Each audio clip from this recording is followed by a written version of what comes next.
좋은 아침입니다. 아침의 한알 뉴스 종합 비타민 아침의 매일경제 김은미입니다. 꼭 필요한 뉴스만 콕콕 집어서 전해드리겠습니다. 시작해볼까요?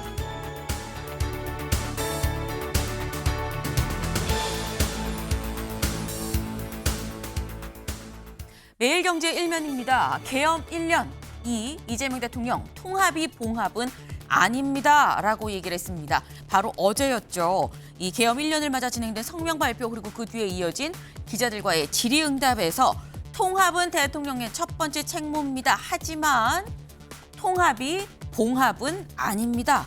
라고 명확하게 얘기를 했습니다. 그러면서 한 얘기, 여전히 내란은 진행 중이고 이 내란 청산의 시점은 끝날 때까지 끝난 게 아닙니다. 라는 얘기도 같이 했다라는 거죠. 결국 민주당에서 지금 추진하고 있는 이 2차 특검, 종합특검에 사실상 힘을 실어준 거 아니냐라는 얘기가 그래서 나옵니다. 더불어서 다음 개서 좀 같이 볼까요? 한겨레입니다. 12월 3일 국민주권의 날 법정 공휴일로 추진한다라는 거예요. 어제 이재명 대통령 이 계엄을 극복한 12월 3일을 기념하기 위해서 국민주권의 날로 명명을 하고 이날 아예 법정 공휴일로 좀 하는 게 어떻겠느냐라고 얘기를 했습니다. 그러면서 한 얘기, 여기 볼까요? 이 대통령, 국민들 노벨 평화상 자격이 있습니다. 계엄을 극복한 우리 국민들 노벨 평화상을 받을 자격이 충분하다라는 뜻밖의 언급도 같이 했는데 이렇게 되면 트럼프 대통령과 우리 경쟁하는 거야 라는 생각도 살짝 좀 드네요. 다음 기사 볼까요? 한국일보입니다. 김건희 법치 파괴 심각. 이 특검 징역 15년을 구형했다라는 소식입니다. 계엄 1년이었었던 어제 김건희 여사에 대한 결심 공판이 있었습니다. 그리고 여기에서 특검이 징역 15년을 구형을 했습니다. 구형하면서 한 얘기, 이 김 여사는 법 위에 있는 사람이다 라고까지 얘기를 했는데 이 얘기 잠시 뒤에 저희가 대담으로 좀 짚어보겠습니다. 다음 기사 볼까요? 경향입니다. 다시 모인 시민들, 내란 완전히 청산하자. 네. 여기 사진 같이 볼까요? 사람들이 빽빽하게 지금 있죠. 바로 어제 저녁 7시였습니다. 국회 앞에서 1년 전 그날을 생각하면서 시민들이 다시 모였다라는 거죠. 어제 정말 추워도 정말 추웠는데 그 추위에도 이렇게 엄청난 인파가 모여서 1년 전 그날처럼 응원봉을 흔들면서 내란 청산해야 됩니다라고도 얘기를 했다라는 거예요. 이 계엄 1년이었던 어제 새벽에는 저희도 전해드렸죠. 추경호 의원의 영장이 기각이 됐습니다. 다음 기사를 좀 이어서 볼까요? 국민일보입니다. 추경호 영장판사 2분 통화로 내란 공모 가능한가? 네, 지금 이 추경호 의원에 대한 영장이 기각이 된 가운데 영장실질심사 추 의원 무려 9시간 동안 이 심사가 이어져서 이례적으로 상당히 긴 시간 동안 이어졌었는데 그동안 영장판사가 한 얘기가 글쎄 계엄이 이 선언이 되고 50분 뒤에 이루어졌었던 2분간 통화로 이거 공모가 가능한 거예요? 라고 되물었다라는 겁니다. 공모 못했을 것 같은데 라는 생각을 판사가 한 거 아니겠느냐 라는 얘기가 되는 거죠. 일단 검찰은 불구속 기소를 하겠다라고 밝혔고 추 의원과 이 특검은 재판에서 진실을 다투게 되지 않겠냐라는 생각을 좀 해봅니다.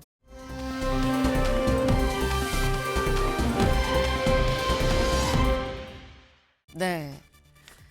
아까 저희가 봤었던 바로 그 모습이죠. 어제 저녁 7시 국회 앞의 모습입니다. 양쪽 다 사람들이 굉장히 지금 많죠. 추위에 굉장히 많은 사람들이 모였는데 보니까 외치는 구호가 저마다 달랐다라는 겁니다. 영상으로 확인해 볼까요?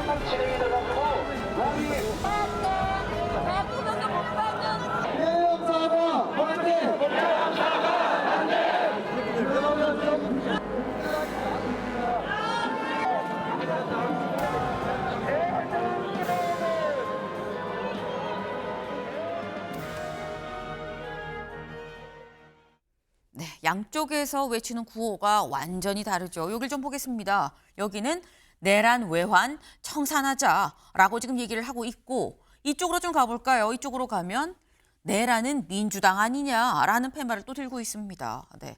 1년이 지났지만 여전히 양쪽으로 좀 갈라져 있는 거 아니겠나라는 생각을 좀 씁쓸하게 해봅니다. 아침의 매일경제 뉴스 종합 비타민 언제나처럼 TV로 좀 크게 보시다가요. 궁금한 점 유튜브 댓글로 남겨주시면 같이 좀 얘기를 보겠습니다.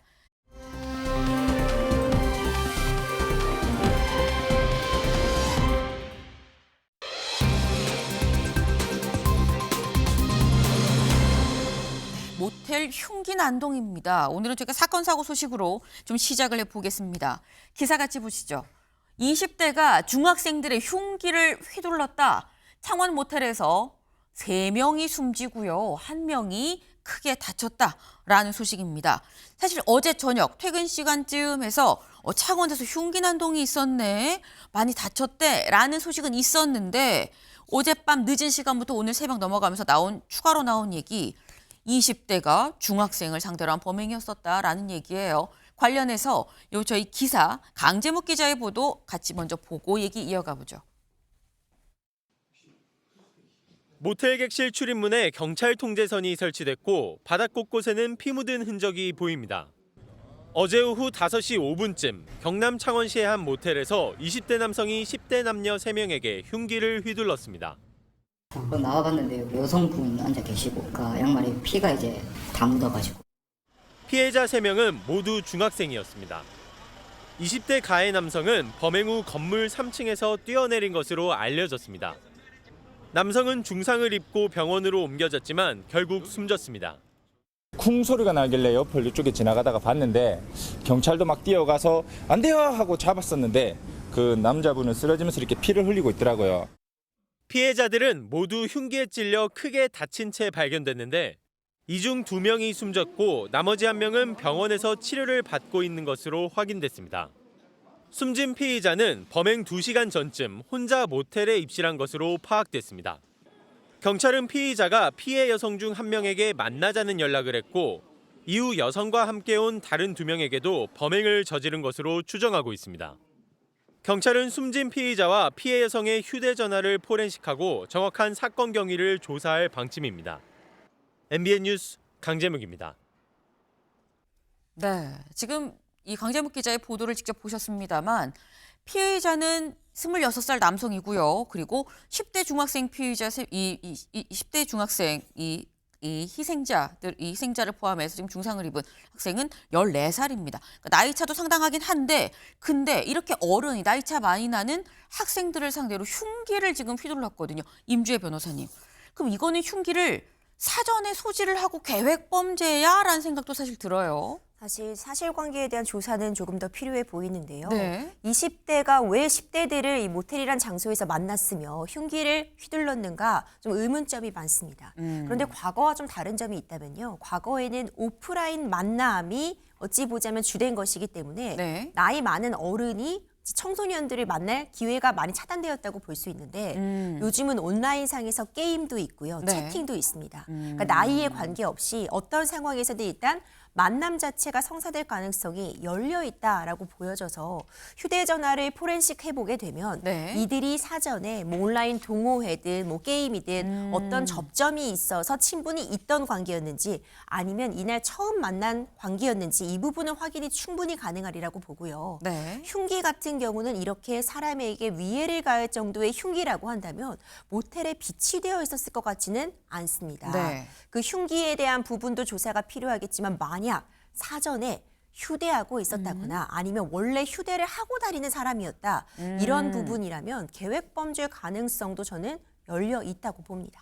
그 지금 말씀해 주신 게 다 지금 경찰 수사로 좀 밝혀져야 될 그런 부분들입니다. 원래 알고 지낸 사이였었는지 뭘 통해 어떻게 아는 사이가 됐는지 만약에 안 사이라고 한다면 그리고 더불어 흉기는 계획적으로 준비를 한 건지 아니면 우발적으로 인근에 있었던 걸 갖고 범행으로 이어진 건지 여부도 좀 알아봐야 된다라는 건데 근데 또 하나 임 변호사님 지금 피해자가 도망치다가 사실 추락을 한 그런 상황이거든요. 근데 높이가 7층이었었어요.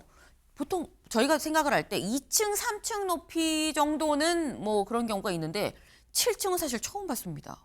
그렇죠. 상당히 높은 네. 위치였죠. 본인 역시도 이제 사망의 결과로 이어질 수 있다는 걸 인지한 상황이 아니었나 싶은데 네. 이것도 수사 결과에 따라 좀 열려 있을 수 있는 부분이요. 일단 잔혹한 범행을 저질렀고 피해가 상당하다는 점을 이 피의자도 인지하고 있는 상황이었을 겁니다. 그래서 경우에 따라서는 자포자기하는 마음에 어차피 붙잡히면 살인죄다라는 그런 자포자기하는 심정에서 추락을 스스로 선택했을 가능성도 있고 경우에 따라서는 이제 뭐 만취했다거나 어떤 뭐 약물이나 지금 술에 취한 상태였는지 이런 부분에 따라서 또 우연히 추락하게 된 것인지 이 부분도 열려 있는데 휴대전화 포렌식 등을 통해서 사실관계는 좀 더 파악될 측면이 있습니다. 아, 네. 제가 요건 좀 정정을 좀 해야 될 것 같아요. 저는 7층으로 좀 알고 있었는데 보니까 지금 3층이라고 합니다. 그러니까 3층이라고 한다면 이 통상 요 정도 높이 내가 가능할 수도 있겠어라고 가늠할 수도 있겠다라는 생각이 들긴 하는데 정정해 드립니다. 3층에서 뛰어내린 거다라는 거예요. 근데 일단 지금 말씀을 잘 들어보면 경찰이 밝혀내야 될 부분들이 굉장히 많죠. 상당히 좀 수상한 부분이 한두 가지가 아니다라는 거예요. 이런 부분들이 지금 경찰의 수사를 통해서 좀 밝혀지지 않겠나라는 생각을 좀 해봅니다.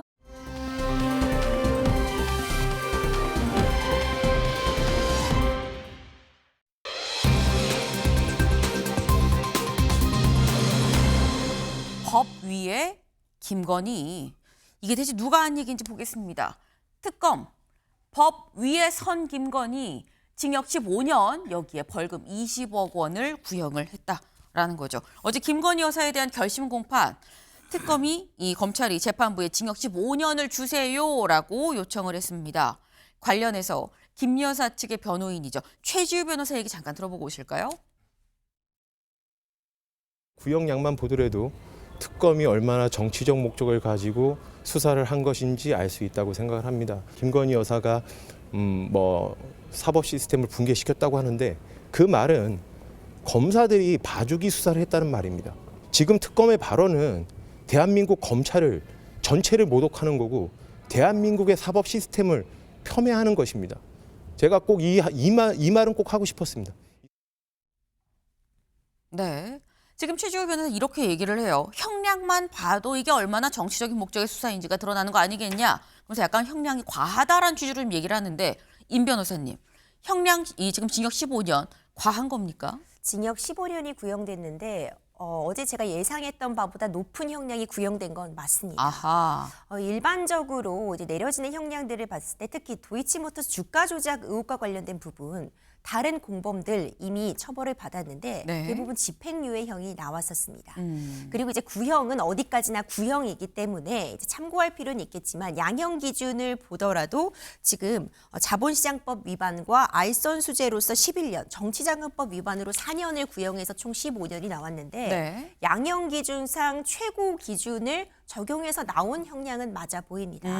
당초 이제 법조계에서도 10년 내외 정도의 구형을 예상했던 그런 측면은 있었는데 이런 부분을 보더라면요. 일단 범죄를 인정하는 과정에서 계속해서 좀 말을 바꾼 점. 그러니까 처음에는 부인했다가 네. 샤넬백 수수 같은 부분을 점진적으로 인정한 부분이 결과적으로 보자면 양형에 있어서 그리고 이제 구형을 정하는 데 있어서 죄질이 좋지 못하다는 평가가 더해진 것 같고 여러 차례 이제 재판 과정에 있어서도 여전히 좀 기득권을 유지하려는 그런 모습이 최종적으로 죄질이 좋지 못하다. 이건 엄벌이 필요하다. 이런 부분에 특검의 의사가 반영된 구형이 아닌가 싶습니다. 네.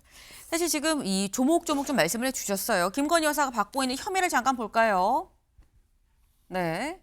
김건희 여사가 받고 있는 혐의입니다. 도이치모터스 주가 조작 의혹 관련해서 자본시장법 위반이 있고요.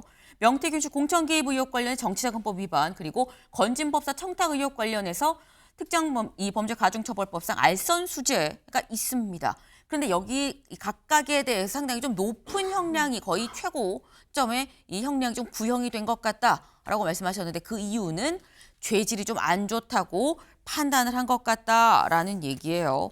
실제로 특검이 징역 15년을 구형하면서 그 이후로 뭐라고 얘기를 했느냐 같이 볼까요? 대한민국 법 밖에 존재해왔고 법 위에 서 있습니다. 국가 통치 시스템이 완전히 좀 붕괴가 됐습니다. 라고 얘기를 하면서 징역 15년에 벌금 20억 원을 구형을 했다라는 거죠. 근데 여기에 대해서 결심 공판에는 이 피의자의 이 최후 진술도 진행이 되죠. 김 여사 마지막 최후 진술로 뭐라고 얘기했느냐. 억울한 점이 많지만 또 제 잘못도 많은 것 같아요. 국민께 큰 심려를 끼쳐서 죄송합니다라고 얘기를 했습니다. 근데 이 얘기를 그냥 한 게 아니고요. 동아일보 기사 같이 볼까요? 특검 김건희 통치 시스템 붕괴시켜 김 다툴 여지 헛웃음. 네, 김 여사가 약간 헛웃음을 짓고 난 다음에 한 얘기였다라는 거죠. 헛웃음을 짓고 한 얘기가 저도 너무 억울한 게 많긴 하지만 잘못한 게 있는 것 같아요. 하지만 특검이 말한 정도는 아닌 것 같습니다. 이 국민께 큰 심려를 끼쳐서 죄송합니다라고 얘기를 했다라는데 최수영 위원님, 네. 여기서 헛웃음은 어떤 의미라고 봐야 되는 걸까요? 그러니까 첫 번째는 아마 본인이 생각했던 것보다 형량이 좀 많이 구형량이 많이 나왔다는 것에 대한 헛웃음인 것 같고요. 네. 두 번째는 어쨌든 뭐 그 특검이 이제 그 이번 오늘 이제 그 결심 공판을 앞두고 이제 그 이제 말하자면 공소장에 담은 내용들이 네. 통치 시스템 붕괴시키고 법 밖에 있었고 법 위에 서 있었고 뭐 이런 얘기들을 쭉 했으니까 아마 그 부분에 대해서 본인이 알고 있었던 자기가 얼만큼 스스로 이제 국정에 개입했고 뭐 위법한 사실이 있는지는 어느 정도 알고 있는데 특검이 얘기한 게 조금 내가 생각했던 것보다 조금 더 좀 과장돼서 얘기를 하는 것 아닌가라는 아마 그 두 가지가 있었던 것 같습니다. 그럼에도 불구하고 저는 어쨌든 저도 제가 보기에 형이 좀 과해 보이긴 하는데 근데 중요한 건 앞으로 더 줄줄이 이제 그 뭐 이봉관 회장의 그 뇌물 혐의라든가 다른 뭐 양평 고속도로 얘기라든가 줄줄이 지금 다른 건들이 남아 있는 상황에서 네. 이렇게 세 건만 놓고 보면 15년의 형이 좀 센 건 맞아요. 맞다 보니까 본인도 아마 여러 가지 그 심리적으로 약간 좀 허탈감이 있었던 것 같은데 근데 어제 발언에서 억울한 점이 많다고 얘기를 했잖아요. 그러면 저는 그 소명을 우리는 죄형 법정주의를 택하고 있는 나라인데 그러면 재판정 안에서 그걸 더 소명을 해야죠. 근데 그걸 안 하고 저 억울한 점이 많고 그다음에 뭐 헛웃음을 했다는 얘기는 아마 약간 자포자기의 심정도 좀 있지 않았는가 하는 그런 생각도 좀 들어서 앞으로 이제 이거 물론 이제 이 형이 확정되는 건 아니죠. 이제 재판부가 3심을 통해서 이제 최종 형량이 나오겠지만 네. 남은 것들이 너무 많아서 아마 본인도 그 웃음 속에는 갈 길이 멀고 참 험한 길이겠다는 생각이 좀 담겨 있는 그런 약간 퍼포먼스가 아니었는가 하는 생각이 들어요. 약간은 자조적인 느낌의 그런 헛웃음이 아니었겠느냐라 말씀하셔서 아마도 본인이 생각한 것보다 좀 구형량이 좀 더 세게 나왔다라는 말씀을 하셨는데 사실 어제 처음에 법정에 들어설 때부터 약간 좀 컨디션이 괜찮은가라는 생각이 드는 대목이 있었습니다. 직접 영상으로 확인해 보시죠. 27 형사부 오전 재판 진행하겠습니다. 국민의 알 권리 등 종합해서 금일 법정 촬영 신청에 대해서 다음과 같이 허가합니다. 다음 촬영 일시 2025년 12월 3일 금일 12회 공판기일 촬영 장소 본 법정 촬영 종류 비디오 녹화 및 사진 촬영 촬영기기의 종류 및 개수 ENG 방송 카메라 2대 사진기 4대 등 그리고 촬영 시 주의사항에 관해서 말씀드리겠습니다. 촬영 등 행위는 공판 네, 지금 마스크가 좀 줌이 돼서 들어갔죠. 마스크를 보면 마스크 이 마크 자체가 좀 뒤로 거꾸로 돼 있습니다. 그러니까 마스크를 원래 써야 되는 방향이 아니라 역방향으로 반대로 썼다라는 얘기인 건데 박청환 교수님. 사실 지금 이런 모습 옆에 또 부축을 약간 받아서 오는 것도 있고요. 약간 김 여사가 결심 공판을 앞두고 본인 스스로 약간 이 멘탈적으로 좀 흔들린 건가라는 생각도 살짝 들어요. 네, 뭐 온 국민의 지탄을 받고 또 중형이 예상되는 그런 구형을 앞두고 있었기 때문에 심리적으로 육체적으로 위축될 수 있을 거다 이렇게 생각이 듭니다. 근데 뭐 마스크 바꿔 쓰는 거는 뭐 온 국민들이 일상적으로 흔한 실수예요. 뭐 마스크가 뭐 앞뒤가 구분이 잘 안 되다 보니까 이제 그런 일인데 아까 이제 뭐 헛웃음 기가 막혀서 뭐 헛웃음 나왔다라고 그러는데 우리 국민들은요 3년 동안 기가 막혀서 헛웃음을 터뜨렸습니다. 정말로 본인 그 남편이 대통령 당선되기 직전에 나와가지고 저 조용히 내조만 할게요라고 국민들 앞에 다짐을 했지 않습니까? 근데 지난 3년 동안 어떻게 했습니까? 인사, 공천, 외교, 뭐 그다음에 종교, 법무부 장관, 뭐 국정원장까지 검찰까지 수시로 연락하고 연락받고 보고받고 개입했습니다. 자, 이게 본인은 20년 형량이 정말 어이없다라고 얘기할지 모르겠지만 국민들은 아무것도 아닌 사람이 법과 권력 위에서 어떻게 저렇게 군림할 수 있었는지 기가 막혀서 어이가 없고 법이 이거밖에 처벌 못하냐. 정말 뭐 옛날 같았으면은 정말 추방해야 되는 거 아니냐는 소리가 여기까지 나오고 있는데 앞으로 뭐 다른 여죄들도 있기 때문에 법의 단죄를 단호히 받아야 된다 그렇게 생각합니다. 네. 지금 본인이 헛웃음을 지을 때가 아니다. 국민들은 3년 동안 얼마나 속 시끄러웠는데 약간 이런 취지의 말씀을 좀 하셨어요. 근데 사실 이게 15년의 구형이 김 여사나 김 여사 측의 지금 변호인 최재우 변호사 얘기를 들어보면 예측보다 상당히 좀 높게 나왔다, 크게 나왔다라고 얘기를 하는데 사실 중요한 건 구형보다 선고거든요. 다음 달 28일에 이제 선고가 예정이 돼 있습니다. 임 변호사님.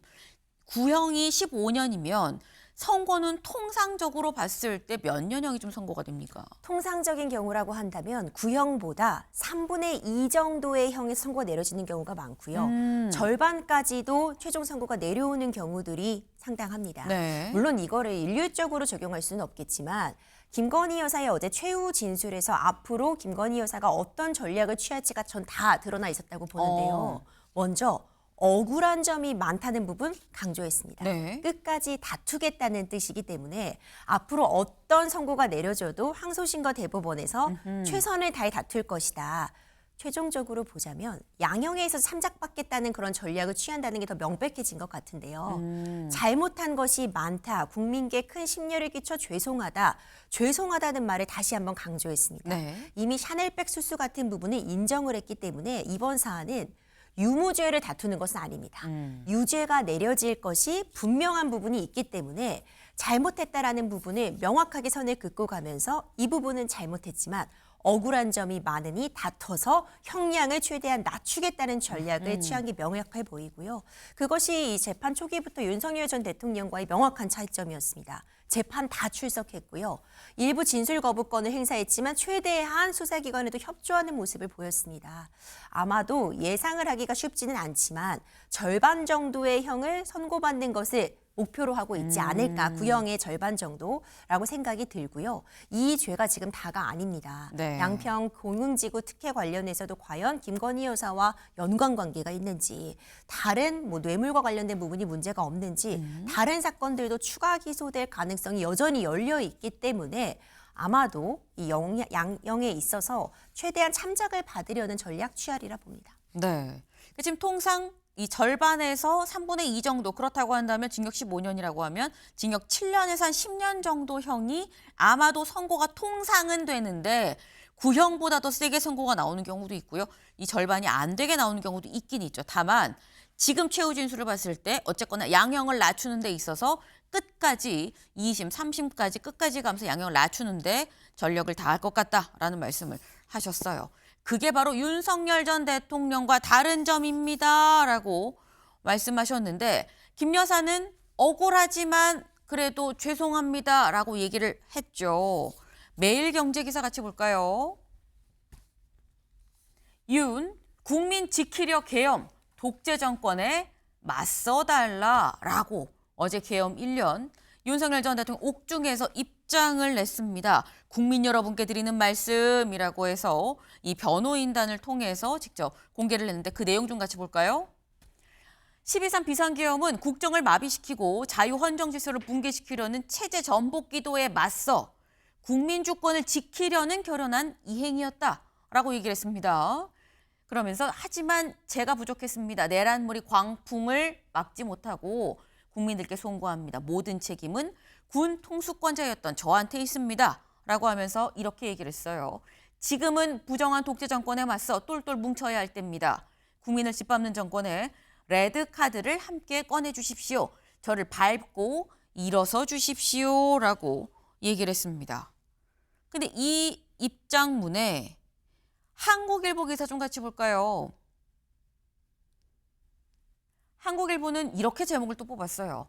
내란몰이를 못 막아서 송구합니다라는 윤석열 전 대통령의 궤변 아니냐라고 얘기를 했는데 지금 이 입장문을 보면 최수영 위원님 일단 뭐 송구하고 뭐 죄송합니다라고 얘기를 하긴 합니다만 요지는 그거예요.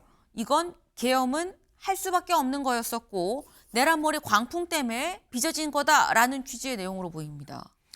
저는 왜 요미우리 외신하고 서면 인터뷰를 했는지 모르겠어요.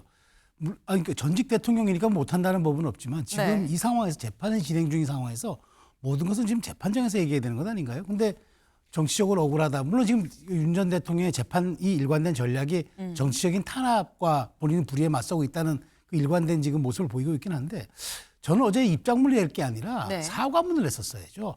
정말 계엄에 대한 사과는요. 국민의힘이 하는 게 아닙니다. 윤석열 대통령이 해야죠. 저는 제가 가끔 말씀을 드리는 것 중에 하나가 왜 국민의힘이 사과해야 됩니까? 그러니까 사과는 그냥 했잖아요. 해왔고 국민의힘도 어찌 보면 광의의 개념으로 보면 피해자예요.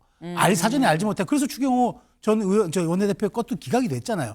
근데 정말 이 계엄에 대한 사과와 이 부분에 대한 통렬한 읍소는 윤 전 대통령이 해야죠. 당사자가 해야지. 우리 통상 당사자주의를 택하고 있지 않습니까?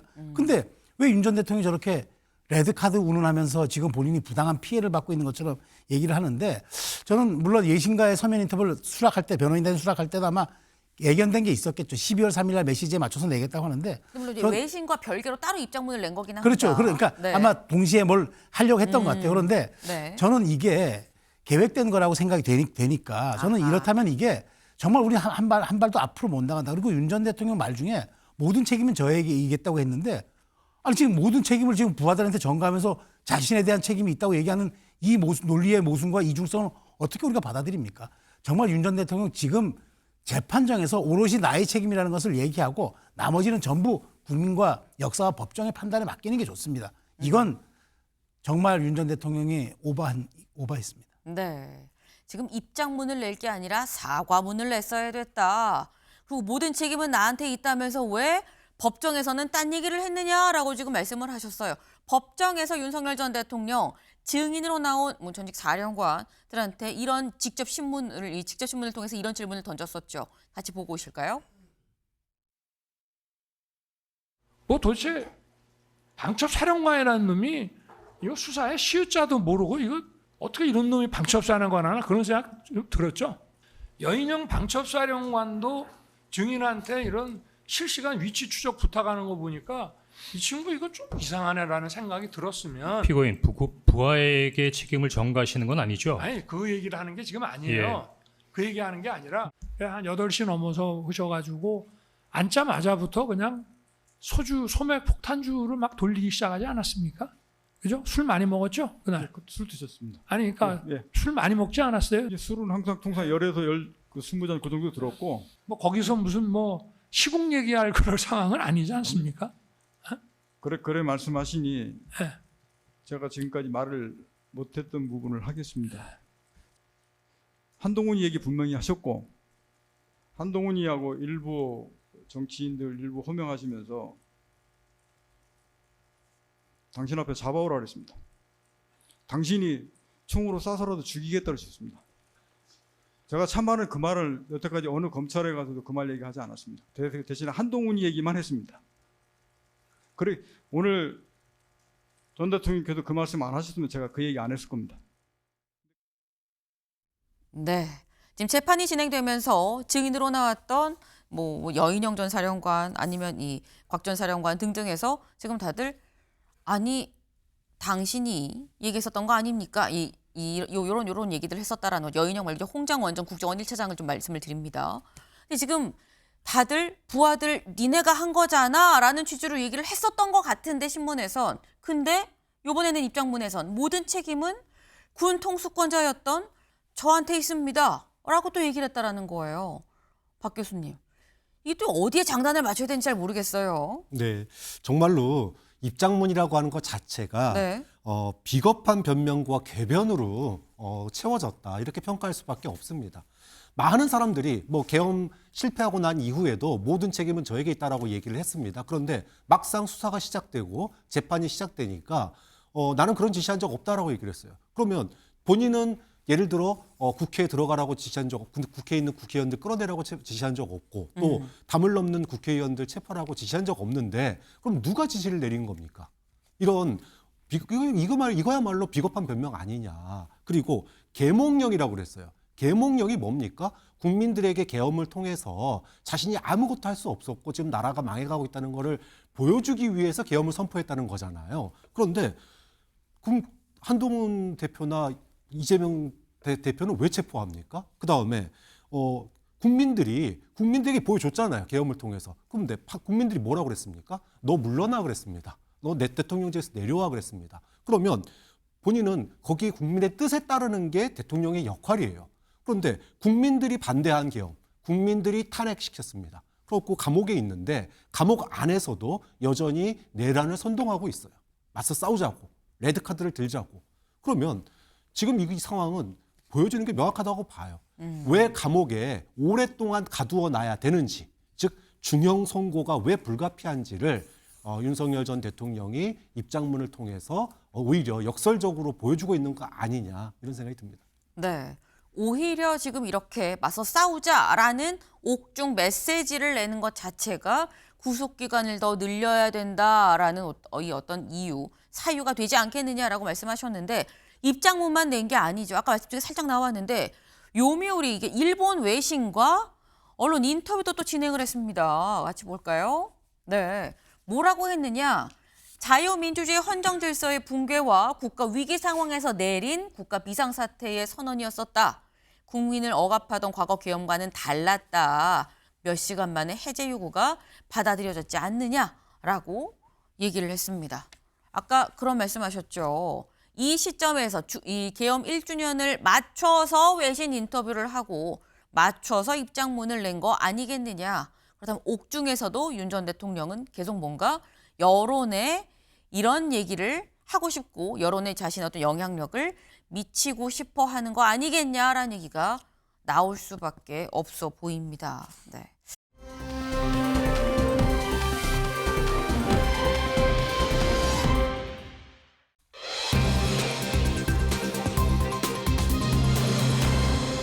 토론 불가입니다. 네. 기사 같이 보시죠. 사진 기사입니다. 사진 기사인데 여기 보면 장경태 의원과 전현희 의원이 한 목소리로 뭐라고 얘기를 하고 있어요. 장경태 의원이 있고요. 그리고 이쪽에서는 이번엔 신동욱 의원이 항의를 합니다.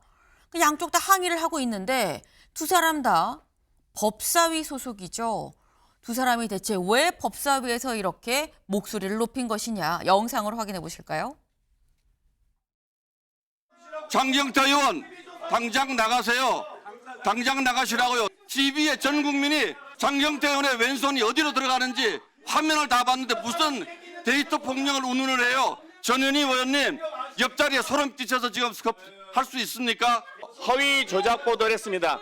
쫓겨난 걸로 보이는 신동욱 의원이 내부에서 따르는 후배도 없다는데 쫓겨나고 나서 국민의힘으로 도망치고 나서 다시 허위 보도에 대한 조작 보도에 대한 확대 재생산을 하고 있습니다. 법사위까지 와가지고 저렇게 허위 조작 발언하는지 저는 도대체 이해할 수 없고요. 나가서 얘기하시고요.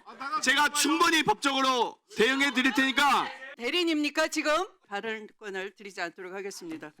동료 의원의 지금 경찰에서 수사 중인 사건에 대해서 이해 충돌이라고 말씀하십니다. 그렇다면 국민의힘 의원님들은 모두 나가셔야 돼요. 나경원 의원님 폭력 범죄자이시잖아요. 페트 폭력에 유죄 판결을 받으셨어요. 그런데도 법사위에 계시는 게 말씀이 되지 않습니다. 제발 좀 공정하게 하십시오. 민주당 의원들이 그렇게 저를 공격하는데 신상 발언 절대 안 줍니다. 왜 우리 당 의원들 대체 토론해 주세요. 발언권을 자꾸 뺐습니까? 위원 주세요. 아래 끼어들지 마세요. 부끄러운 줄을 모르는 민주당. 네, 지금 직접 영상으로 보셨죠. 근데 장경태 의원과 신동욱 의원이 왜 맞부딪힌 거냐. 신동욱 의원이 얘기를 합니다. 장경태 의원 왼손이 어디 있었는지 보십시오. 국민 모두 성추행을 의심하고 있는데 소름 끼칩니다. 법사위에서 상임위에서 나가세요라고 얘기를 합니다. 근데 여기에 대해서 장경태 의원은 허위 조작 보도를 지금 확대 재생산하고 있는 거 아닙니까? 라고 얘기를 하고 옆에 있는 다른 의원들이 그럼 나경원 의원은 또 1심에서 이 패스트트랙에서 1심에서 이 유죄 판결을 받았는데 왜 있는 겁니까? 라는 얘기까지 불이 옆으로 번졌어요. 네. 근데 이게 박정환 교수님 법사위가 다룰 게 진짜 많거든요. 거기다가 지금 또 민주당 사법개혁하고 이 추진을 하면서 법사위에서 지금 다 다뤄야 될 사실 그런 사안들인 건데 이거 토론이 되겠습니까? 뭐 사실상 법사위가 이제까지도 뭐 사실상 전쟁터다 이렇게 얘기를 해왔습니다.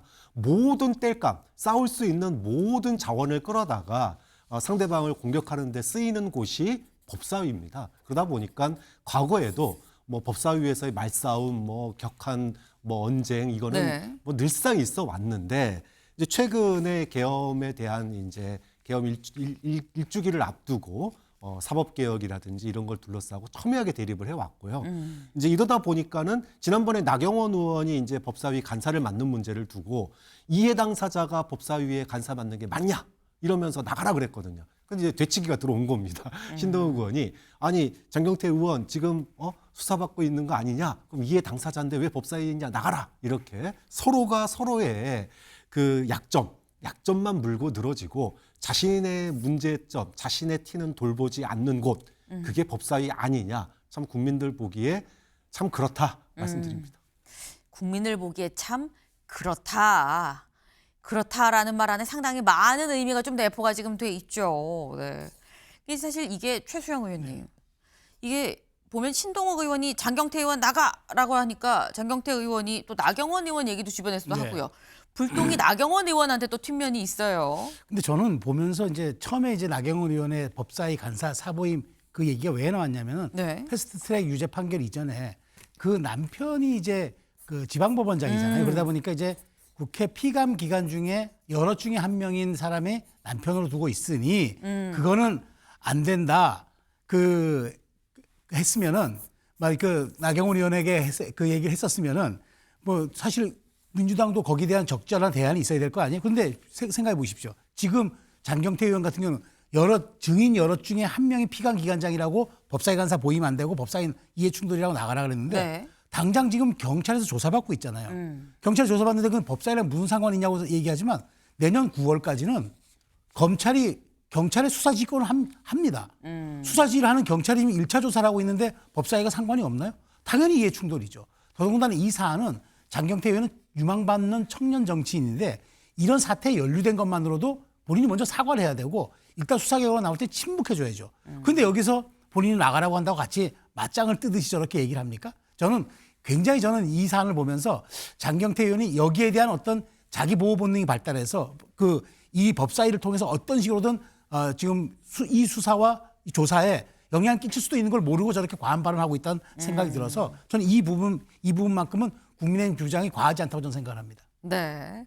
그리고 이게 좀 갈려요. 사실 갈리는 포인트입니다. 여야가 이 사안을 놓고 아까 또 장경태 의원님부터 전현희 의원도 막 소리치고요. 저쪽에 조국혁신당의 박은정 의원까지도 막 같이 소리를 치는데 여야 입장이 완전히 다르다라는 거죠. 근데 지금 이 나경원 의원의 경우에는 불똥이 튀었다라고 제가 말씀을 드렸는데 사실 어제 법사위에서 나경원 의원의 카운터파트는 다른 사람이었습니다. 영상으로 확인해 보실까요? 내가 돈 냈어 왜? 돈 만나도 됩니까? 내가 내 돈 내가 냈어. 그것도 가서 기자회견장에서 내가 다 법적 조치해줄게. 반말하지 마세요, 박 위원장. 법정에서 말좀 반말해. 국방상마 아니었어. 나이가 달라요. 이 사람 밥 먹은 사람은 소영경. 밥 먹고 다니면서 무슨 쿠팡을 쏘라고 그래. 누구랑 반말하지 맙시다. 국방상무 그만둔 지가 언젠데. 안 그만뒀잖아요 지금. 무슨 소리야 그만둔 지가 언젠데. 국방이랑 밥 먹고 다니세요. 난 대한변협 회장이랑 밥 먹은 거야. 사위원이 대한변협하고 밥도 못 먹어요. 밥 왜 먹었어요 그러면? 밥 왜 먹었냐고. 대한변협 회장하고 먹었다 왜? 배고프니까 먹었겠지. 국방에 로비하는 사람들은 여러분이지. 뭐 전부 대관 로비. 국방에 로비하는 사람은 여러분이야. 네, 정무위원 보고 드리겠습니다. 엉뚱한 소리 하지 말고 국방에 로비하는 사람, 국방 처벌을 한마디도 못하는 신동욱. 사항 중심으로 보고 드리겠습니다. 박근택도 국방 처벌 한마디도 말 못하잖아. 이건 또 무슨 상황이야 라는 생각이 또 들죠. 네. 지금 나경원 의원이 쿠팡 상무랑 밥 먹어놓고 라고 얘기를 하니까 서영교 의원이 아니야. 내 쿠팡 상무랑 먹은 게 아니라 대한변협 이 회장이랑 먹은 거야 라고 얘기를 합니다. 이게 무슨 상황이냐. 지금 상설특검 수사를 이 쿠팡이 받게 됐죠. 그러니까 뭔가 쿠팡의 어떤 뒷거래 관련해서 뭔가 서영교 의원이 같이 밥 먹고 이거 봐주게 한 거 아니야라는 취지의 얘기를 하는 건데 아니야. 내가 상무랑 밥 먹은 게 아니라 상무가 겸임하고 있었던 게 대한변협 이 상무여서 그래서 난 대한변협 사람이랑 같이 밥 먹을 때 대한변협 회장이랑 같이 밥 먹은 거였어. 라고 얘기를 지금 한 겁니다. 근데 이걸 보면 물론 약간 살살 좀 웃으면서 얘기하는 것 같기도 하고 아까랑은 상황이 조금 달라 보이긴 하는데 그럼에도 불구하고 박정환 교수님. 국지전이 한두 군데가 아니에요, 지금. 네, 우리를 이런 걸 국지전이 여러 군데서 펼쳐지는 걸 사실상 전면전이라고 합니다. 네. 거의 뭐 이거는 전면전이다 해도 과언이 아닐 정도로 법사위를 통과하는 모든 법 그리고 지금 소위 사실상 벌어지고 있는 모든 이슈들이 법사위를 통과해야지만 이 법으로 올라가는 거 아니겠습니까? 그러다 보니까 법사위에는 모든 상임위에서 논란이 됐던 것들이 다 올라오게 돼 있는 겁니다. 지금 방금도 쿠팡 산무랑 밥 먹었다라고 하는 얘기가 사실은 왜 나오냐 하면은 쿠팡이 두 가지 문제가 있었어요. 하나는 소위 말하면 배달 노동자들의 과도한 그 근로로 인한 사망 사건 네. 이것 때문에 쿠팡에 대한 여러 가지 이제 다른 상임위에서 공격들이 있었던 거고 거기다가 이번에 이제 개인정보 유출 사건까지 있다 보니까 국민들의 반감이 높은데 이거를 갖다 끌어와 가지고 서영교 의원이 과거 쿠팡 상무를 지냈고 현재는 변협 회장인 분과 밥 먹는 게 또 언론에 보도가 됐었는데 이걸 끌어와가지고 서로 공격을 하고 있는 거 아닙니까? 그러다 보니까 자신들에게 유리하고 상대방을 공격할 수 있는 모든 자원들을 끌어다가 최종적인 여론전을 펼치는 곳이 법사위구나. 국민들이 또다시 한번 느끼는 장면인 것 같습니다. 네. 지금 국지전이 이 전국구로 다 벌어지는 그게 바로 전면전이다라고 말씀을 하셨어요. 법사위는 지금 전쟁터다라고 말씀을 하셨는데 법사위가 열릴 때마다 사실 기자들도 긴장을 합니다. 오늘은 대체 어디서 어떤 포인트로 싸우는 거야 라는 거죠. 다음 법사위는 또 어떻게 진행이 될지 궁금해지네요.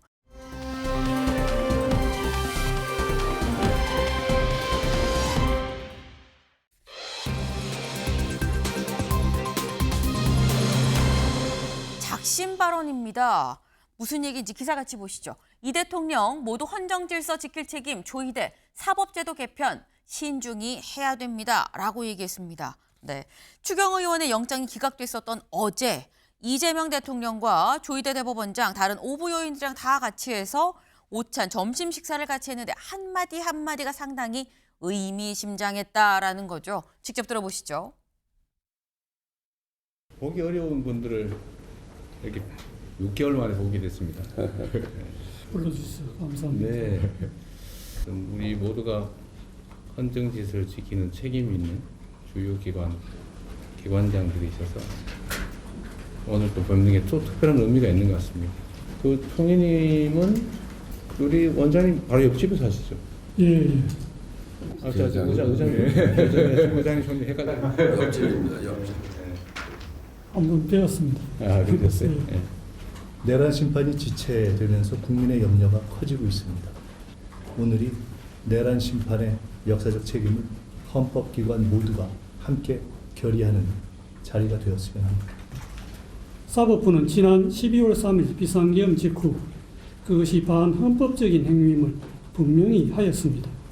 개별 재판부가 오직 헌법과 법률에 따라 신속하고 공정하게 재판할 것이라 믿고 있습니다.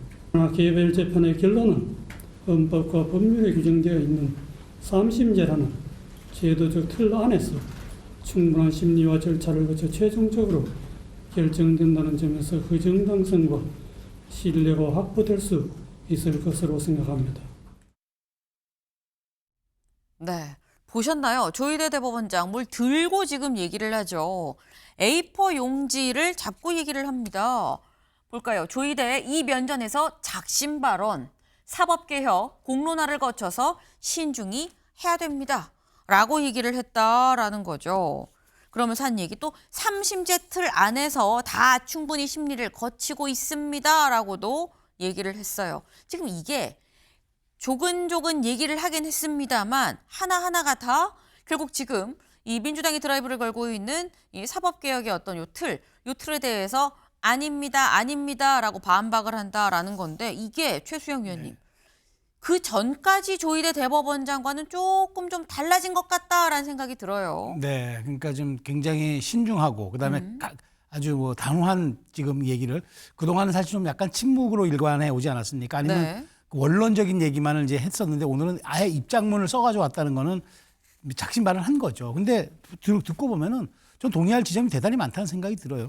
그 모든 재판 결과에 대해서 국민이 만족할 수는 없는 것 아닙니까? 그래서 법은 어찌 보면은 최소한의 상식의 결과물 같은 그런 거잖아요. 그러니까 그런 측면에서 이걸 가지고 진영으로 생각하고 공격해버리면 그다음엔 답이 없는 거죠. 그래서 사법제도 개편은 충분한 논의 속에서 이 사법형사제도는 국민 생활에 밀접한 영향을 끼치기 때문에 충분한 공론을 거쳐야 된다. 제가 자주 드리는 말씀이지만 역대 우리 역사를 보더라도 조광조라든가 뭐 김옥근 같은 이런 그 말의 혁명가들이 자신들이 혁명에 실패한 이유가 개혁에 실패한 이유가 딱 하나입니다. 명분이 없어서가 아니에요. 속도 조절에 실패했기 때문입니다. 다 그럴싸한 명분이 있었어요. 근데 이게 그 시대적 공감과 국민적인 동의를 얻지 못하면은 그건 개혁이 아니라 개악이 되는 거고 나중에 입장이 바뀌었을 때 그게 부머랑이 되는 거예요. 그런 측면에서 그 조 대법원장이 우리 3심제가 있다 보니까 3번씩 충분하게 받아서 나중에 기회가 오고 또 이 대통령처럼 유죄 취지로 파기환송이 돼서 사실상 또 한 번 받는 그런 결과도 있기 때문에 서두르지 마라. 근데 대통령께서는 답을 하지 않았다는 거거든요. 어쨌든 저는 이 대법원장의 이 말은 어찌 보면 헌법기관장에 대한 얘기보다는 우리 대한민국 형사사법제도를 우려하는 많은 분들의 우려까지도 대변했다라는 생각이 듭니다. 네. 사실 이 조희대 대법원장이 어제 이제 A4 용지를 들고 조목조목 얘기를 하는 걸 보고 또 혹자는 이재명 대통령이 윤석열 전 대통령 만났을 때 또 A4 용지 꺼내서 얘기한 거가 또 연상이 됐어요라고 말하는 분도 있긴 있어요.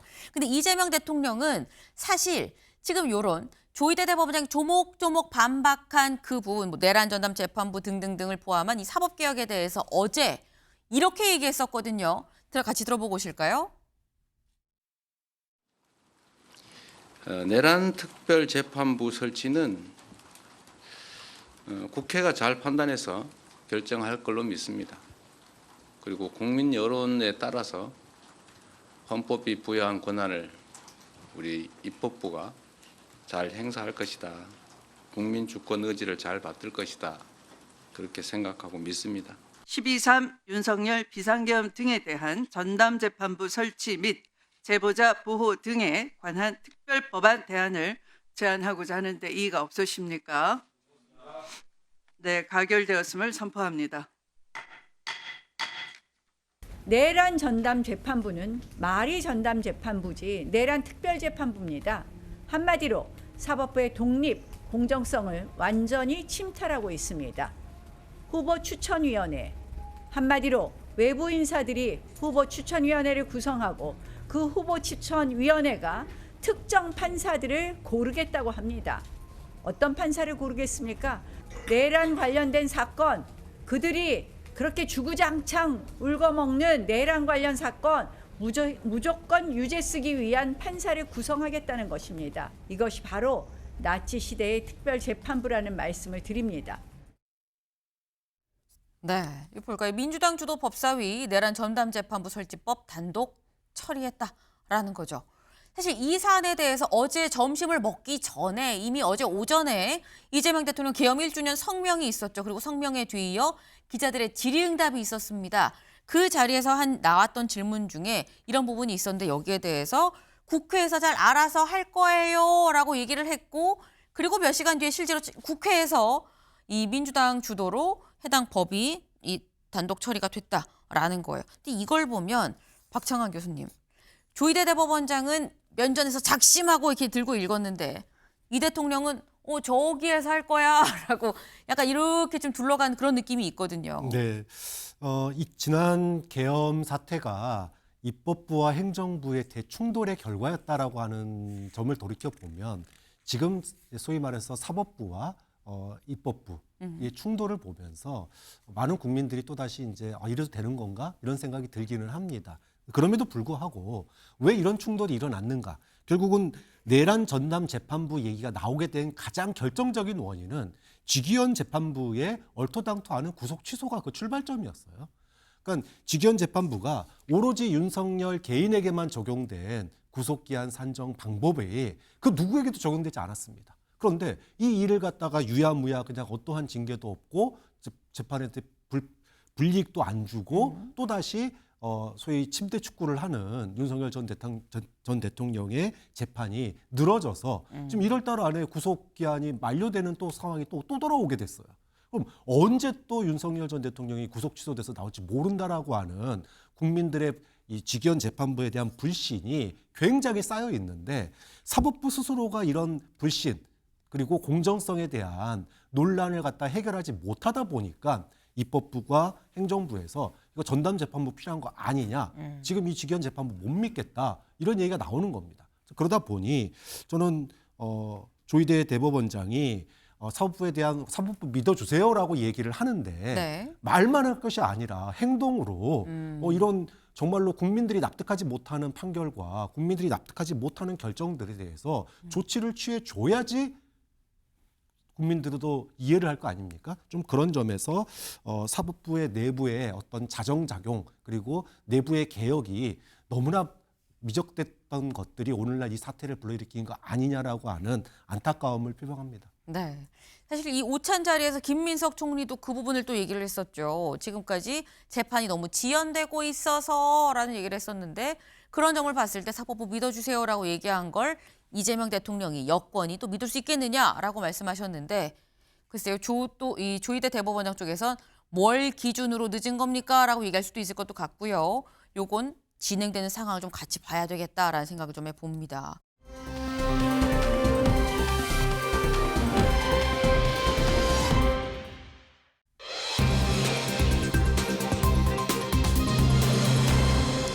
쪼개진 사과입니다.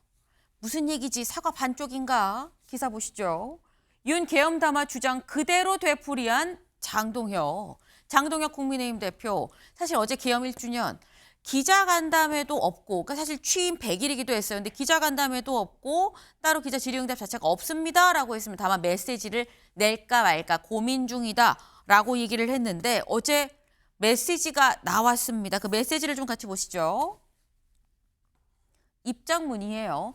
12.3 비상계엄은 의회 폭거에 맞서기 위한 계엄이었습니다. 계엄에 이은 탄핵은 한국 정치에 연속된 비극을 낳았고 국민과 당원께 실망, 혼란을 들여서 당대표로서 책임을 통감합니다. 라고 입장을 냈다라는 거죠. 네. 비상계엄은 의회 폭거에 맞서기 위한 계엄이었다라고 얘기를 했는데 근데 또 송원석 원내대표는 살짝 좀 결이 달랐어요. 송 원내대표 얘기 잠깐 들어보고 올까요? 저는 지난해 12월 3일 비상계엄 해제 표결에 참여하거나 또는 참여하지 못한 국민의힘 107명 국회의원들을 대표하여 지난 1년의 시간을 반성하고 미래로 나아가기 위해 엄숙한 마음으로 이 자리에 섰습니다. 국민들께 큰 충격을 드린 계엄의 발생을 막지 못한 데 대해 국민의힘 국회의원 모두는 무거운 책임감을 통감하고 있습니다. 국민 여러분께 다시 한번 진심으로 사과드립니다. 역할이 다르다. 저희는 그렇게 해석하고 각자의 원내대표 역할이 있고 당대표 역할이 있잖아요. 두 분이 충분한 소통을 가지고 이 메시지가 나갔다. 이거는 확실합니다. 네. 당대표와 원내대표의 얘기가 살짝 좀 다르죠, 결이. 그런데 최수진 대변인이 뭐라고 얘기를 하느냐. 원내 의원들의 의견을 모은 게 원내대표고 당대표는 당 전체를 대변하는 거 아닙니까? 라고 얘기를 했는데 최수영 의원님. 그러면 원내 의원들 얘기를 모은 원내대표 얘기가 국민의힘의 입장인 건지 아니면 당 전체의 입장을 얘기하는 당대표의 입장이 국민의힘 입장인 건지 뭡니까? 좀 당대표의 입장이라고 봐요. 네. 왜냐하면 원내대표, 그러니까 당은 뭐 다양성이 가진 정당 집단이고요. 그다음에 뭐 여러 가지 다원적인 의견이 나올 수가 있는 거죠. 그런데 원내 입장에서는 사실상 이 지금 추경호 원내대표, 전 원내대표의 영장 기각에서 보듯이 제가 아까 모두에 말씀드렸잖아요. 국민의힘도 사실 어찌 보면 피해자예요. 사전에 알지 못했고 18명 가가지고 그나마 불을 끄는 계엄에 반대하는 이제 그 해제 결의안 냈고 그중엔 장동혁 대표도 있었어요. 당시에. 그렇기 때문에 저는 그 당시 그 상황을 놓고 보면은 국민의힘도 일종의 피해자였고 결국은 정권을 뺏겼잖아요. 그것 때문에 3년 만에. 그러니까 근데 이제 당대표 입장은 근데 왜 제가 당대표 입장을 존중해야 된다고 보냐면 네. 내년에 지방선거 누구 이름으로 치릅니까? 장동혁 대표 공천장 가지고 지방선거 치릅니다. 그러니까 장동혁 대표가 결국 지금 모든 외연 확장의 키든 당의 정체성의 키든 쥐고 있다고 보는 게 정확하겠죠. 네. 그런 측면에서 저는 장 대표가 지금 어찌 보면은 선거 전략의 3단계 중에 첫 번째를 밟고 있다고 봐요. 그 3단계가 뭐냐면 짧게 말씀드리면은 일단 결집이 있고 그다음에 동원이 있고 세 번째가 전향입니다. 네. 이게 어떤 거냐면 일단 결집을 시킨 다음에 위기 상황에서는 큰 선거를 앞두고는 그다음에 그 결집을 된 그 콘크리트 지지층을 가지고 이른바 들토끼를 잡는 이른바 동원에 나섭니다. 그 동원이 돼가지고 1대1 여야 구도가 된다 그러면은 그때 상대 표까지 빼서는 이른바 전향까지 나서는 건데 저는 1단계에 있다고 봐요. 그래서 연말까지는 아마 이런 메시지에 집중하면서 원내에서는 사과를 하고 국민에게 읍소를 하더라도 최소한 공고하게 지금 당의 결집을 이뤄낸 다음에 새해 어떤 일종의 동원에 나서는 네. 전향적 메시지. 저는 그 공간이 열렸다고 보는데 그 마지막 단계를 밟고 있어서 이런 약간 좀 결집에 방점이 찍힌 메시지를 다시 한번 내지 않았느냐. 저는 그렇게 봐요. 네. 지금 집토끼를 잡기 위해서 결집 단계이기 때문에 아직 1단계이기 때문에 지금 집토끼를 위해서 이런 메시지를 낸 거 아니겠느냐라는 건데 어제 김민수 최고위원 SNS에 이런 글을 올렸습니다. 같이 볼까요? 윤석열 전 대통령이 장동혁 대표의 표현과 같은 레드카드를 들어줄 것과 하나 돼서 전진해 줄 걸 강조했습니다. 이기는 전략으로 우리 함께 싸워나갑시다 라고 얘기를 했어요. 그러면 윤 전 대통령과 장동혁 대표는 같은 얘기를 지금 하고 있는 거냐라는 거죠. 무슨 얘기가 또 같다라고 얘기를 하는 건지 그 표로 좀 같이 볼까요? 보겠습니다. 장동혁 대표가 얘기한 게 의회 폭거에 맞서기 위한 계엄이었어요 라고 얘기했는데 윤 전 대통령이 그동안 얘기했던 게 거대 야당의 의회 독재와 폭거 때문입니다 라고 얘기를 했었고요. 그리고 더 강력한 독재를 위해 사법부를 여권이 장악을 했습니다 라고 얘기를 했는데 윤 전 대통령도 사법 업무를 여권이 마비시키고 라고 얘기를 했었다는 거예요. 이 어제 낸 이 담화 입장문에서. 그리고 이재명 정권의 대한민국 해체 시도를 이란 부분이 있었는데 이것도 마찬가지로 윤 전 대통령 어제 있었던 담화에서 자유민주주의 체제의 전복을 지금 여권이 기도를 하고 있다라고 얘기를 했다라는 건데 이걸 보면 사실 박창환 교수님 장동혁 대표가 집토끼를 잡기 위해 그럼 윤 전 대통령을 옹호하고 같은 스탠스를 유지를 하는 건가라는 얘기가 되는 거거든요. 네, 뭐 저는 어제 그 하루 동안 네. 국민의힘이라고 하는 한 지붕에서 계엄 일주기에 대한 세 가지 목소리가 나왔어요.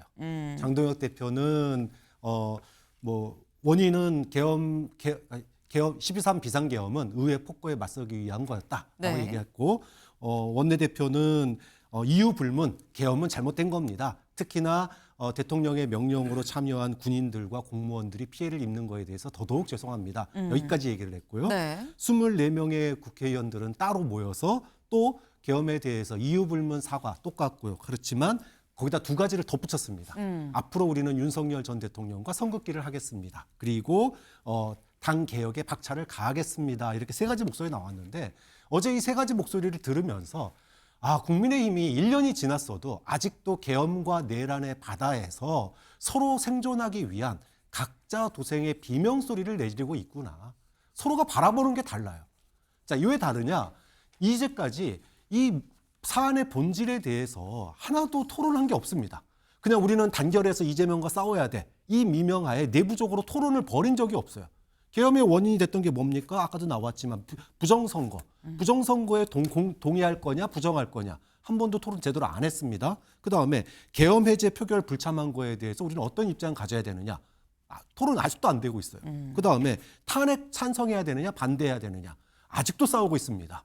그다음에 서부지법 사태에 대해서 국민 저항권 발동이냐 아니냐. 기타 등등 한두 가지가 아니에요. 총체적으로 계엄과 내란의 바다에서 정리된 게 없습니다. 그러다 보니까 지금 세 가지 목소리가 서로 생존을 위한 비명소리처럼 터져 나오는 거지. 이게 무슨 뭐 거창한 무슨 선거 전략이나 무슨 뭐 국민의힘의 다시 뭐 대권 플랜 뭐 이런 것과는 전 거리가 멀다. 그런 점에서는 윤석열 전 대통령 측, 즉 윤 어게인의 세를 갖다가 자신의 정치에 이용하고 싶은 장동혁 대표의 움직임이 여전히 당 대표라고 하는 직위를 가지고 있는 걸 보면 국민의힘의 주류가 여전히 윤 전 대통령과 함께하고 있는 거 아니냐라고 하는 의심의 눈초리를 보낼 수밖에 없다 말씀드리는 거죠. 지금 말씀하셨죠. 지금 계엄 1년이 됐지만 결국 계엄의 강, 계엄의 바다를 건너지 못했다는 방증이 국민의힘에서 나온 3가지 종류의 저마다 다른 목소리로 이 얘기가 되는 거 아니겠느냐라는 말씀을 하셨어요. 그러면서 말씀을 하신 게 지금 장동혁 대표의 얘기, 송원석 원내대표 얘기, 그리고 다른 초재선을 비롯한 다른 의원들의 어제 기자회견이 또 있었습니다. 요 얘기를 하셨는데 요거 저희 지금 영상 준비됐을까요? 네, 직접 들어보고 오시죠. 12.3 비상계엄은 반헌법적, 반민주적 행동이었습니다. 이로 인해 대한민국의 국격은 추락하고 우리 국민은 커다란 고통과 혼란을 겪어야만 했습니다. 당시 집권 여당의 국회의원으로서 책임을 통감하면서 국민께 진심으로 머리 숙여 사죄드립니다. 자, 일동 차렷. 절. 당시 집권 여당의 일원으로서 거듭 국민 앞에 고개 숙여 사죄드립니다. 윤석열 전 대통령을 비롯한 비상계엄을 주도한 세력과 정치적으로 단절할 것임을 분명히 밝힙니다. 저희의 앞날을 지지하고 응원해 주실 것을 간곡히 부탁드리겠습니다. 감사합니다. 네. 장동혁 계엄 사과 거부하자 국민께 참여해드립니다라고 얘기를 하면서 의원들은 사죄 릴레이를 했다라는 거죠. 지금 직접 기자회견을 한 지금 방금 보신 저 모습은 여기에 동참한 의원들 한 25명 정도 돼요. 그런데 그 외에도 따로 개별적으로 저도 참여합니다, 저도 사죄합니다라고 나선 의원들이 더 있습니다. 누군지 볼까요? 네, 같이 보시죠. 네. 권영세, 송석준, 배현진, 김대식, 조정훈, 조경태, 정성국, 한지아 의원까지.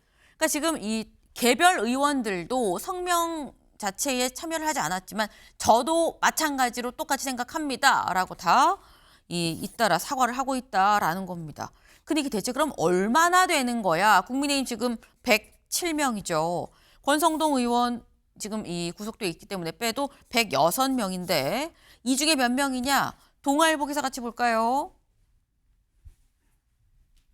권영세도 국회의원 40여 명이 잇따라 사과를 하고 있다라는 겁니다.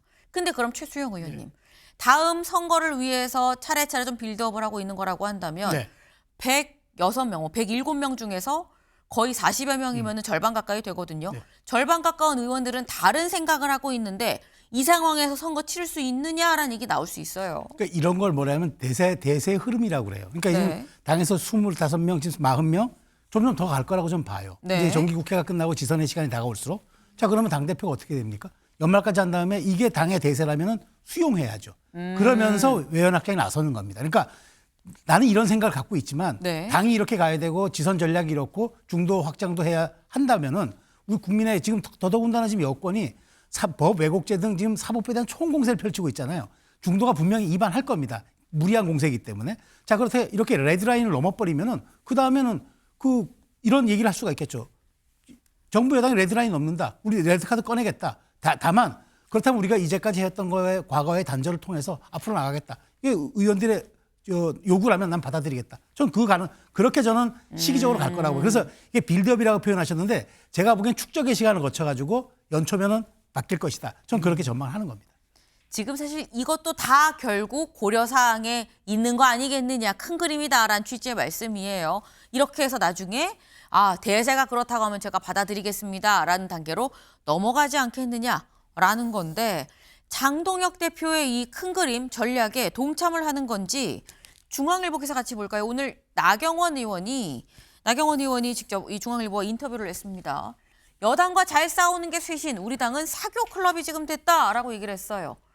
대국민 사과를 놓고 당내 의견이 분분합니다라고 질문을 했더니 계엄과 탄핵, 이재명 정부의 탄생과 전국 혼란에 대해 종합적인 의미의 사과가 필요하다라고 얘기를 했고요.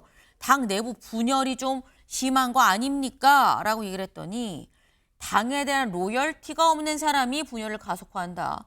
정당은 가치 집단인데 우리 당은 이익 집단, 사교 클럽화됐다. 김상욱 의원이 민주당 가지 않았느냐라고 또 얘기를 했어요. 이건 박 교수님 어떻게 보십니까? 그러니까 지금 아까 계엄 1주기에 맞춰서 단체든 개별적으로든 사과한 의원이 40명이라고 그랬습니다. 그러면 나머지 60명은 뭡니까? 즉 국민의힘의 대세가 과연 사과냐? 사과가 아니라는 거죠. 60% 이상은 107명 중에 40명이 사과한 거면 나머지 67명은 침묵을 선택한 겁니다. 침묵은 사과가 아니죠. 정확하게 이재명 대통령과 싸우기 위해서 사과하는 게 더 좋냐 아니면은 사과하지 않고 윤 전 대통령이 하고자 했던 자유민주주의 수호를 위해서 싸우는 게 좋냐 이 사이에서 싸우겠다라고 얘기한 거예요. 그것을 갖다 가장 앞장서서 얘기하고 있는 사람이 전 나경원 의원이라고 생각을 합니다. 좀 그런 점에서 지금 국민의힘의 대세의 흐름은 여전히 강성 극우 세력에게 끌려다니고 있는 지도부 나경원 의원을 포함한 장동혁 대표를 포함한 이 지도부가 대세의 흐름을 가지고 있고 이들은 이재명 정부와 싸우기 위해서는 뭐 아까 제가 얘기했던 부정선거, 계엄, 해제 표결 불참, 탄핵 반대 이런 거 지금 우리가 토론할 때 아니다. 우리는 지금 이재명과 싸우는 게 급하다. 그게 혁신이다. 이렇게 주장을 하는 거예요. 그럼 결국은 윤 전 대통령과의 선긋기는 또 한 번 그냥 넘어가는 유야무야 되는 거 아니냐. 그런 점에서 국민의힘의 대세의 흐름은 여전히 윤 어게인에서 벗어나고 있지 못하다라고 봅니다. 네. 지금 결국 국민의힘의 대세는 40여 명 빼도 과반은 이윤 전 대통령을 옹호하는 그런 쪽 입장 아니겠느냐. 결국 이 여당과 싸우겠다는 입장 외에는 쇄신의 목소리가 따로 보이지도 않는다라는 쪽의 날선 비판을 좀 해주셨습니다. 저희가 준비한 소식 오늘 여기까지입니다. 오늘도 좋은 하루 보내세요.